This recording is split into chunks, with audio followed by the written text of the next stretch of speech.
In today's video, I'm going to teach you how to use custom fields in Trello. Trello administration, 5 minutes. Custom fields let you add structured, consistent information to your cards, things like priority, due-by dates beyond the default, estimates, or any other data your team needs to track. They're perfect for standardizing how information is captured across a board. Start by logging in to Trello so you're in your workspace. Once you're in, open the board where you want to add custom fields. This choice matters because custom fields are board specific. When you create a field on a board, the field itself becomes available on every card in that board. So pick the board where this standardization will be useful. Open any card on that board to access the card back. On the card, look for the Add options along the right side or in the card sidebar.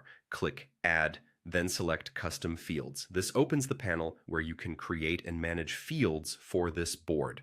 Click New Field to begin. Give your field a clear descriptive title so teammates immediately understand how to use it. Short, consistent names work best. For example, use priority rather than priority level for one field and urgency for another. Consistency keeps filtering and reporting easier. Next, choose the type that fits your data. Text is flexible for free-form notes or IDs. Number helps with estimates, story points, or budgets. Date is ideal for milestones, separate from the card's due date. Checkbox is great for simple yes or no states. Dropdown is best when you want to limit choices to a defined list for consistency. If you select dropdown, add the options your team will pick from and optionally assign colors to them. Keep the list focused. Too many choices can slow people down. Use colors meaningfully, like red for high priority and green for low, and avoid using the same color for multiple meanings.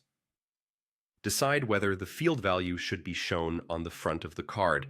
Turning this on surfaces key details at a glance without opening cards, which is great for boards with many items. Just keep in mind that crowding the front with too many fields can make scanning harder, so choose only the most important ones to display. Click Create to save the custom field to your board.